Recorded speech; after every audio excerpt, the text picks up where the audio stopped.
नमस्कार विद्यार्थी मित्रांनो. आजच्या राज्यशास्त्राच्या लेक्चरमध्ये आपणा सर्वांचे स्वागत. मुलांनो, आपण मागच्या 2 तासांपासून अभ्यासत आहोत की जे आपण प्रकरणं अभ्यासलेले आहेत. प्रकरण 1, 2, 3 या प्रकरणांचा आपण स्वाध्याय पाहत आहोत. स्वाध्याय मी तुम्हाला कशाप्रकारे लिहायचा आहे ते तुम्हाला सांगत आहे. तर पहिल्या लेक्चरमध्ये आपण प्रकरण 3 जे आहे मानवतावादी प्रश्न याचा स्वाध्याय अभ्यासलेला आहे. त्यानंतर कालच्या लेक्चरमध्ये मी तुम्हाला 1991 नंतरचे जग हे जे आपलं पहिलं प्रकरण आहे त्याचा आपण अभ्यास केलेला आहे. ते मी तुम्हाला सांगितलेलं आहे की त्याचा स्वाध्याय आपण कशाप्रकारे सोडवायचा आहे. आजच्या लेक्चरमध्ये आपण प्रकरण 2 जे आहे 1991 नंतरच्या महत्त्वाच्या संकल्पना आणि समस्या यामधील जागतिकीकरण हे जे आपलं दुसरं प्रकरण आहे त्याचा स्वाध्याय आपण सोडवत आहोत. तर आजच्या या लेक्चरमध्ये आपण पाहूयात की हे जे दुसरं प्रकरण आहे जागतिकीकरण ह्याच्यामध्ये प्रश्न कशा प्रकारे विचारलेले आहेत आणि कशा प्रकारे तुम्हाला त्याचे उत्तर लिहायचे आहेत. तर तुम्हाला स्क्रीनवरती प्रश्नही दिसतील आणि उत्तरही दिसतील. त्याप्रमाणे तुम्ही प्रश्न उत्तर लिहायचे आहेत आणि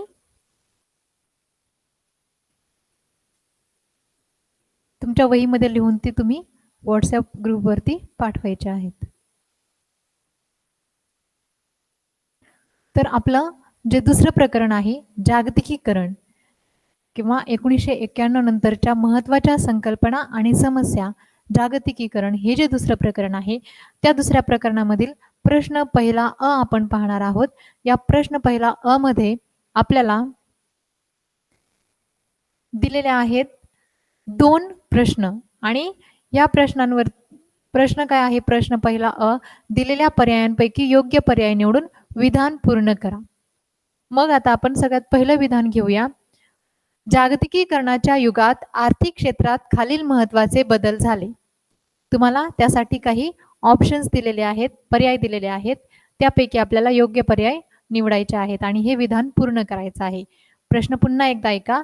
जागतिकीकरणाच्या युगात आर्थिक क्षेत्रात खालील महत्त्वाचे बदल झाले. कोणते? 1. भांडवल गुंतवणुकीचा मुक्त संचार. 2. गॅटची निर्मिती. 3. ट्रान्सनॅशनल कंपनीचा उदय. की 4. बौद्धिक संपदा हक्कावर लक्ष केंद्रित. जागतिकीकरणाच्या युगात आर्थिक क्षेत्रात कोणकोणते बदल झालेले आहेत? आर्थिक क्षेत्रात तर आपण अभ्यासलेला आहे की भांडवल गुंतवणुकीचा मुक्त संचार झालेला आहे. गॅटची निर्मिती ही आर्थिक क्षेत्रात झालेलं बदल नाही जागतिकीकरणाच्या युगामध्ये. त्यानंतर तिसरा जो आहे ट्रान्सनॅशनल कंपनीचा उदय हे देखील जागतिकीकरणामुळे झालेला आहे. त्यानंतर बौद्धिक संपदा हक्कावर लक्ष केंद्रित हे देखील या जागतिकीकरणाच्या युगात झालेला आर्थिक क्षेत्रातील महत्त्वाचे बदल आहेत. म्हणून मग आपलं उत्तर काय येणार? कोणताही एकच पर्याय नाही, तर हे 3 पर्याय आहेत की भांडवल गुंतवणुकीचा मुक्त संचार जागतिकीकरणाच्या युगात आर्थिक क्षेत्रात झाला, ट्रान्सनॅशनल कंपनीचा उदय झाला, बौद्धिक संपदा हक्कावर लक्ष केंद्रित केले गेले. तर हे 3ही पर्याय बरोबर आहेत. म्हणून आपलं उत्तर काय आपल्याला द्यायचं आहे? फक्त 1, 3 आणि 4 बरोबर आहेत. पुढचा प्रश्न आपण घेणार आहोत दुसरा.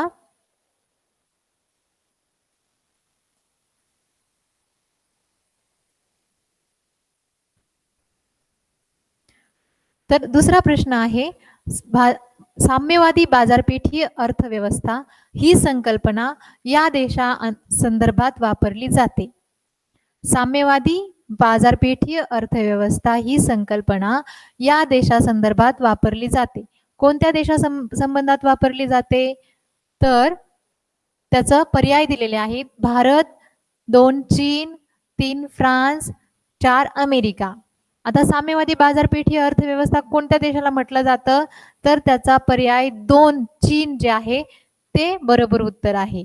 म्हणून मग भारताची बाजारपेठीय अर्थव्यवस्था साम्यवादी नाहीये. आपण मिश्र अर्थव्यवस्था असं म्हणतो. फ्रान्सची कल्याणकारी अर्थव्यवस्था आहे. अमेरिकेची अर्थव्यवस्था ही भांडवलशाही बाजारपेठीय अर्थव्यवस्था आहे. तर मग इथे कोणता पर्याय बरोबर आहे? तर तो चीन. चीन हा जो पर्याय आहे तो बरोबर आहे. साम्यवादी बाजारपेठीय अर्थव्यवस्था ही संकल्पना या देशासंदर्भात वापरली जाते. उत्तर आहे चीन. पुढचा प्रश्न आपण घेणार आहोत.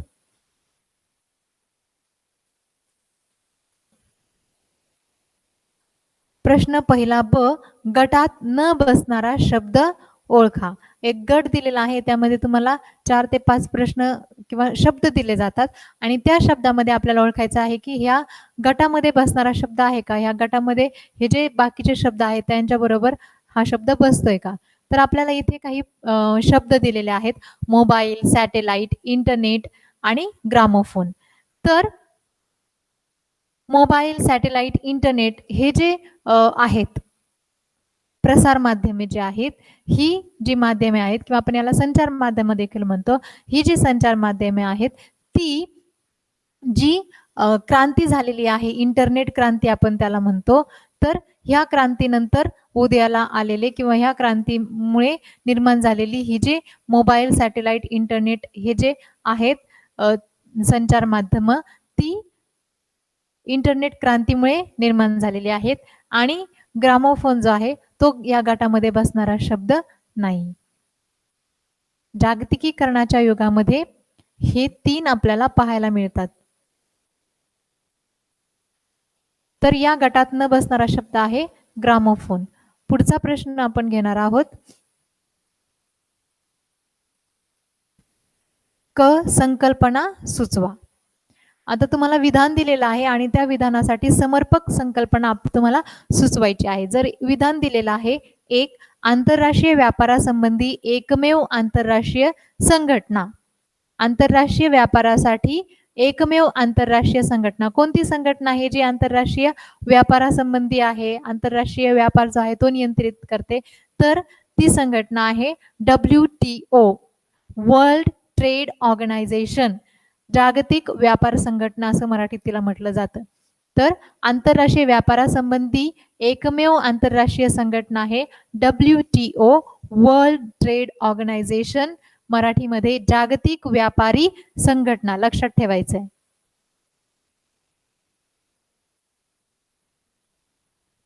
दुसरा प्रश्न आहे, अनेक देशात कार्यरत असलेली कंपनी. जी कंपनी अनेक देशात कार्यरत असते, अनेक देशामध्ये ती काम करत असते, अशा कंपनीला आपण काय म्हणतो? बहुराष्ट्रीय कंपनी. वेगवेगळ्या देशांमध्ये, बहुराष्ट्रांमध्ये, अनेक राष्ट्रांमध्ये आहे. Multinational company. इथे स्पेलिंग चुकलेली आहे. MULTY पाहिजे. प्रश्न दुसरा अ आपल्याला पाहायचा आहे. खालील विधाने चूक की बरोबर ते सकारण स्पष्ट करा. म्हणजे तुम्हाला विधानं दिलेली आहेत, ती चूक आहेत की बरोबर आहेत ते आपल्याला पाहायचं आहे आणि चूक असतील तर त्याचं कारण सांगायचं आहे आणि बरोबर असतील तर त्याचं देखील कारण सांगायचं आहे. जागतिकीकरणाने पहिला प्रश्न घेऊया. जागतिकीकरणाने बाजारपेठीय अर्थव्यवस्था ही संकल्पना जाणली. जागतिकीकरणाने बाजारपेठीय अर्थव्यवस्था ही संकल्पना जाणली. हे विधान जे आहे ते बरोबर आहे. का बरोबर आहे? त्याचं कारण आहे, आज जागतिकीकरणाच्या युगात एकच प्रभावी विचार प्रणाली आणि अर्थव्यवस्था दिसून येते. त्या व्यवस्थेचे वर्णन बाजारपेठीय अर्थव्यवस्था केले जाते. म्हणजे आता कोणत्याही देश जे आहेत ते आता भांडवलशाही, साम्यवादी अशा प्रकारची कोणतीही विचार प्रणाली आता उरलेली नाहीये. आता फक्त जे आपली अर्थव्यवस्था आहे त्या अर्थव्यवस्थेमध्ये बाजारपेठी अर्थव्यवस्था निर्माण झालेली आहे. म्हणून आज जागतिकीकरणाच्या युगात एकच प्रभावी विचार प्रणाली आणि अर्थव्यवस्था दिसून येते. त्या व्यवस्थेचे वर्णन बाजारपेठीय अर्थव्यवस्था असे केले जाते. म्हणजे कोणताही देश कोणत्या प्रकारचा आहे तर त्याची बाजारपेठी अर्थव्यवस्था कशा प्रकारची आहे त्यावरून सांगितलं जातं. तर विचार प्रणाली त्यांनी कोणतीही स्वीकारलेली असो, बाजारपेठेमध्ये जागतिकीकरणामुळे बाजारपेठीय अर्थव्यवस्था कशा प्रकारची आहे ते त्याचं वर्णन केलं जातं. दुसरा प्रश्न आहे,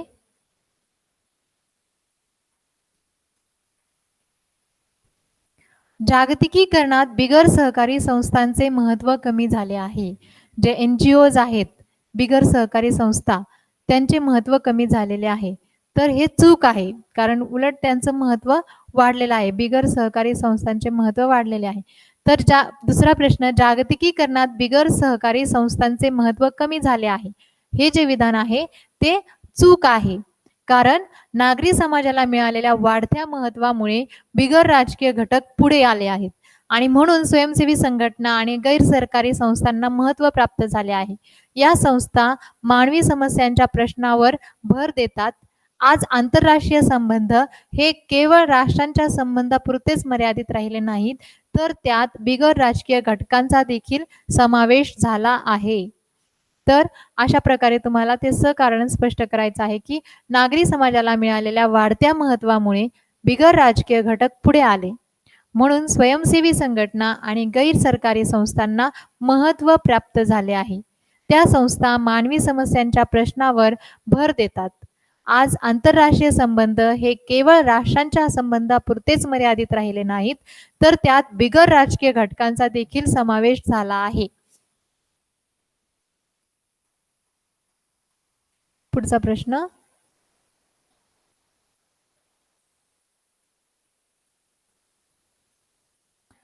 प्रश्न तिसरा आहे, सहसंबंध स्पष्ट करा. म्हणजे जे काही तुम्हाला संकल्पना दिलेल्या असतील, ज्या काही वाक्य दिलेले आहेत, त्यांच्यामधील सहसंबंध स्पष्ट करायचा आहे. तर पहिला संकल्पना दिलेली आहे तुम्हाला, जागतिकीकरण आणि संस्कृती. जागतिकीकरण आणि संस्कृती यामध्ये काय संबंध आहे, यांच्यामधील काय सहसंबंध कशाप्रकारे आपल्याला स्पष्ट करता येईल? तर जागतिक पातळीवर प्रसार माध्यमात झालेली क्रांती आणि इंटरनेटच्या सेवेची उपलब्धता यामुळे लोकांना जगात काय घडत आहे हे जाणून घेणे शक्य झाले. परदेशातील महाविद्यालयात किंवा विद्यापीठात प्रवेश घेण्यासाठी आता ऑनलाईन प्रवेश घेता येतात. मित्रमैत्रिणीची आणि कुटुंबियांची जगाच्या कोणत्याही भागातून व्हॉट्सॲप किंवा मोबाईलद्वारे संवाद साधणे, आर्थिक व्यवहार, व्यापार करणे सुलभ झाले आहे. आयात निर्यात करणे, लोकांचे देशांतर्गत आणि देशाबाहेरचे भ्रमण याचा समाज आणि संस्कृतीवर परिणाम झालेला दिसतो. म्हणून अशा प्रकारे आपण जागतिकीकरण आणि संस्कृती यांमधील सहसंबंध स्पष्ट करू शकतो.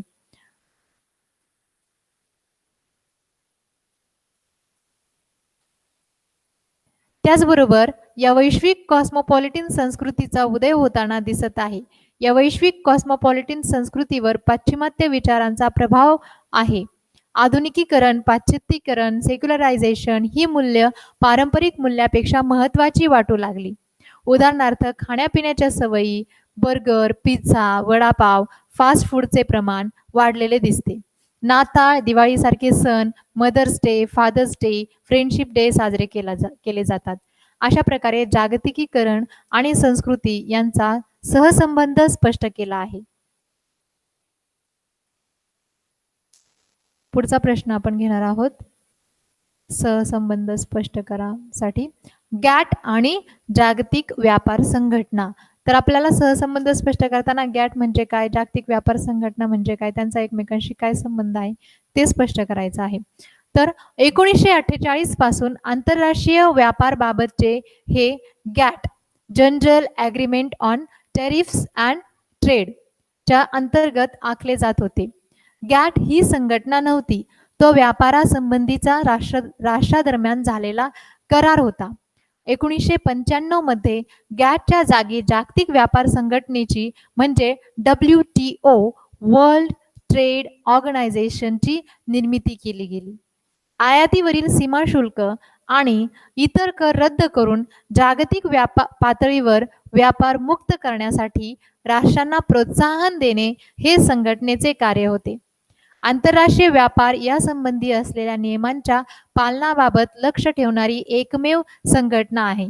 तर गॅट आणि जागतिक व्यापार संघटना किंवा WTO यांचा काय परस्पर संबंध आहे, तर गॅट ही एक आंतरराष्ट्रीय व्यापाराबाबत केलेला एक करार होता. ती काही संघटना नव्हती, परंतु WTO किंवा जागतिक व्यापार संघटना जी आहे ती एक संघटना आहे. आता गॅटचं काम काय होतं आणि वर्ल्ड ट्रेड ऑर्गनायझेशनचं किंवा WTOचं काम काय आहे, तर गॅट काय आहे, 1948 पासून आंतरराष्ट्रीय व्यापाराबाबतचे एक आखले जात होते. गॅट जे धोरण आहे, आंतरराष्ट्रीय व्यापाराबाबतचे जे धोरण होते किंवा आंतरराष्ट्रीय व्यापार, राष्ट्रांचा व्यापार एकमेकांशी कसा असावा या संबंधी त्या राष्ट्रांनी सोबत येऊन एकत्र येऊन केलेला तो एक करार होता. एकमेकांशी व्यापार करण्यासाठी केलेला करार होता आणि तो ते गॅट जे आहे ते काही संघटना नव्हती.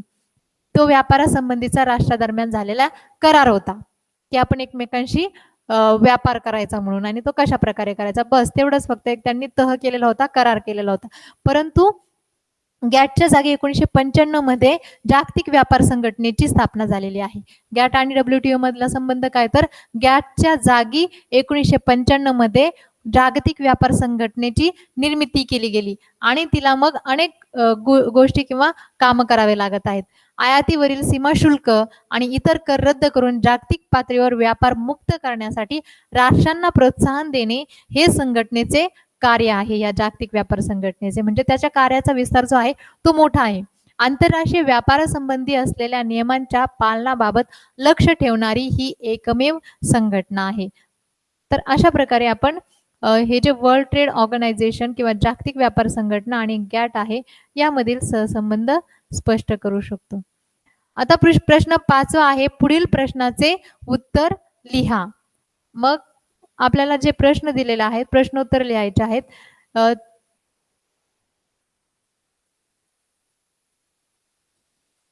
त्यामध्ये आपण पहिला प्रश्न अभ्यासणार आहोत. जागतिकीकरणाच्या सकारात्मक व नकारात्मक बाजू कोणत्या आहेत? तर जागतिकीकरणाच्या सकारात्मक आणि नकारात्मक बाजू आपल्याला स्पष्ट करायच्या आहेत. तुमच्या पुस्तकामध्ये देखील दिलेले आहेत आणि मी तुम्हाला जे पार्ट एक्सप्लेन करत होते किंवा प्रकरण जेव्हा मी तुम्हाला स्पष्ट करून सांगितलेलं आहे त्यावेळेस देखील जागतिकीकरणाच्या सकारात्मक बाजू आणि नकारात्मक बाजू मी तुम्हाला सांगितलेल्या आहेत. तर हा प्रश्न त्यावरती दिलेला आहे की जागतिकीकरणाच्या सकारात्मक आणि नकारात्मक बाजू कोणत्या. सर्वात प्रथम आपण जागतिकीकरणाच्या सकारात्मक बाजू पाहूया. जागतिकीकरणाकडे व्यापक दृष्टीने बघितले तर त्याचा सकारात्मक आणि नकारात्मक अशा दोन्ही बाजू दिसून येतात. तरुणांसाठी आपल्या देशात नवीन संधी उपलब्ध होणे ही सकारात्मक बाब आहे.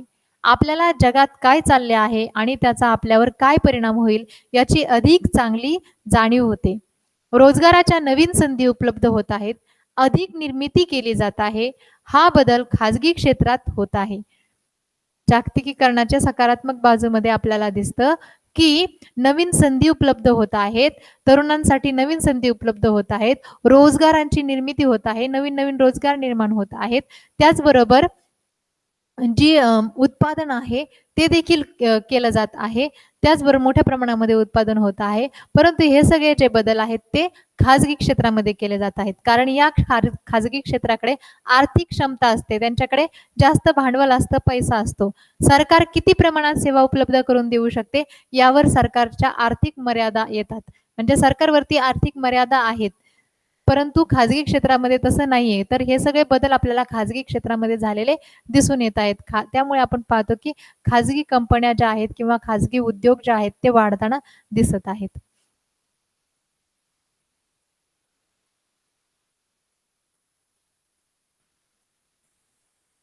आता आपण पुढची नकारात्मक बाजू पाहूया. जागतिकीकरणाची नकारात्मक बाजू काय आहे, तर जागतिकीकरणाच्या काही नकारात्मक बाजू देखील आहेत. राज्याच्या कल्याणकारी योजना थांबतील ही एक भीती आहे आणि उद्योगधंदे विशेषतः लहान उद्योग हे जागतिक स्पर्धेमुळे नष्ट होतील ही देखील भीती आहे. शेतीच्या क्षेत्रात लहान आणि किरकोळ शेतकरी मोठ्या कंपन्यांशी स्पर्धा करू शकणार नाहीत. अशा प्रकारे जागतिकीकरणाच्या सकारात्मक व नकारात्मक बाजू आहेत. तर नकारात्मक बाजूमध्ये आपल्याला काय दिसतं की जागतिकीकरण होत आहे, नवनवीन उद्योगधंदे निर्माण होत आहेत, नवनवीन कंपन्या निर्माण होत आहेत, रोजगाराच्या नवीन संधी निर्माण होत आहेत, तरुणांसाठी नवीन संधी निर्माण होत आहेत. परंतु या सगळ्या संधी आहेत, या सगळ्यात ज्या सकारात्मक बाजू आहेत त्यांचा सगळ्यांनाच फायदा घेता येत नाहीये. मग काय आहे, तर जागतिकीकरणाच्या काही नकारात्मक बाजू आहेत त्यामध्ये राज्याच्या कल्याणकारी योजना थांबतील अशी एक भीती वाटत आहे की राज्याच्या लोकांच्या विकासासाठी वेगवेगळ्या कल्याणकारी योजना राबवतं किंवा वेगवेगळ्या योजना घेऊन येत असतात, त्याचा लाभ त्या प्रत्येक व्यक्तीला किंवा सगळ्याच लोकांना घेता येणार नाही. आणि विशेषतः जे उद्योगधंदे आहेत, लहान उद्योग आहेत, हे जागतिक स्पर्धेमुळे नष्ट होतील. जे लहान उद्योजक आहेत, लहान उद्योग आहेत ते या जागतिक स्पर्धेमध्ये टिकू शकणार नाहीत, जिथे खूप मोठमोठ्या कंपन्या, कारखाने उत्पादन घेत आहेत आणि त्यांचं उत्पादन ह्यांच्यापेक्षा जास्त चांगलं असतं, क्वालिटी चांगली असते. त्याचबरोबर लहान उद्योग क्षेत्रांमध्ये जरी निर्माण होणारं उत्पादन असेल, त्यांची क्वालिटी जरी चांगली असली तरी पण ते महाग असतं किंवा ते लोकांना परवडत नाही. परंतु त्यामुळे ते लहान क्षेत्रामध्ये निर्माण होणारे जे उत्पादन आहे ते घेत नाहीत आणि मोठ्या उद्योगांमध्ये निर्माण होणारं उत्पादन ते घेत असतात. मोठ्या-मोठ्या मशीनवरती ते तयार होत असतात. त्यामुळे मग आपण पाहतो, की हे जे लहान उद्योजक आहेत, ते या जागतिक स्पर्धेमुळे नष्ट होतील किंवा त्यांना या स्पर्धेमुळे ते टिकाव धरू शकणार नाहीत, अशी देखील एक भीती आहे. शेतीच्या क्षेत्रात लहान आणि किरकोळ शेतकरी मोठ्या कंपन्यांशी स्पर्धा करू शकणार नाहीत. अशा प्रकारे आपण जागतिकीकरणाच्या सकारात्मक आणि नकारात्मक दोन्हीही बाजू मांडू शकतो.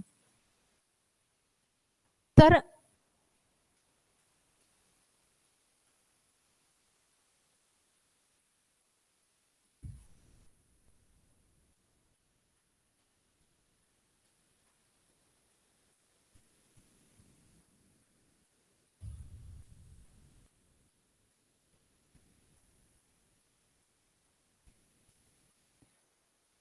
तर विद्यार्थी मित्रांनो, आपण जे 3ही प्रकरणं अभ्यासलेले आहेत आत्तापर्यंत. पहिलं प्रकरण 1991 नंतरचे जग, त्यानंतर दुसरं प्रकरण आपण अभ्यासलंय 1991 नंतरच्या महत्त्वाच्या संकल्पना आणि समस्या, ज्यामध्ये आपण जागतिकीकरण हे अभ्यासलेलं आहे दुसऱ्या प्रकरणात आणि त्याचा स्वाध्याय देखील आपण आज अभ्यासलेला आहे. त्याचबरोबर आपण तिसरं प्रकरण अभ्यासलेलं आहे 1991 नंतरचे महत्त्वाच्या संकल्पना आणि समस्या, ज्यामध्ये आपण मानवतावादी प्रश्न ही संकल्पना आणि समस्या अभ्यासलेली होती. तर 3ही प्रकरणं आपले शिकून झालेले आहेत. या 3ही प्रकरणांचा स्वाध्याय मी तुम्हाला समजावून सांगितलेला आहे, की तो कशाप्रकारे लिहायचा आहे, त्याच्यामध्ये कोणते पॉइंट्स येणं अभिप्रेत आहे आणि तुम्ही परीक्षेला देखील कशाप्रकारे ती प्रश्न उत्तरं लिहायची आहेत. आता पुढच्या तासाला आपल्याला चौथं जे प्रकरण आहे आपल्या राज्यशास्त्राचं, ते अभ्यासायला सुरुवात करायची आहे. तर त्या अगोदर तुम्हाला जसा मी तुम्हाला एका लेक्चरमध्ये एक प्रकरणाचा स्वाध्याय दिलेला आहे, त्याप्रमाणेच मी तुम्हाला WhatsApp ग्रुपवरती याचे जे नोट्स आहेत प्रत्येक प्रकरणाचे, ते नोट्स मी तुम्हाला देणार आहे. त्याचबरोबर त्यामधील जो वगळलेला भाग आहे, तो देखील तुम्हाला ऑलरेडी सांगितलेला आहे. तर हे सर्व मटेरियल तुमच्याकडे असेल, तुम्ही अभ्यास करा. जे नोट्स मी तुम्हाला देणार आहे, ते देखील तुम्ही तुमच्या वहीमध्ये लिहून काढा. जो स्वाध्याय मी तुम्हाला सांगितलेला आहे, तो स्वाध्याय देखील तुम्ही आपल्या वहीमध्ये लिहून काढा आणि WhatsApp ग्रुपवरती ते पाठवत राहा. मी चेक करील, सांगाल तुम्हाला त्याच्यामध्ये काय चुकतंय, कशाप्रकारे लिहिलेलं आहे, काय अजून लिहिणं अभिप्रेत आहे. अशाच प्रकारे तुम्ही अभ्यास करत राहा आणि हे जे ऑनलाईन लेक्चर आहेत, ते ऐकत जा. व्यवस्थितपणे समजून घ्या. जर तुम्हाला एकदा समजलं नाही, तर तो व्हिडिओ पुन्हा पहा आणि जे काही शिकवलेलं आहे, ते पुन्हा समजून घ्या. त्याचबरोबर तुम्ही काही प्रश्न देखील तुमच्या मनामध्ये असतील, तर ते देखील तुम्ही विचारू शकता. WhatsApp ग्रुपवरती विचारू शकता किंवा जे ऑनलाईन लेक्चर चालू असेल, त्यामध्ये देखील विचारू शकता. तर इथे आपण आज थांबणार आहोत. पुढच्या लेक्चरला आपण अभ्यासणार आहोत आपलं चौथं प्रकरण. धन्यवाद. अभ्यास करत राहा.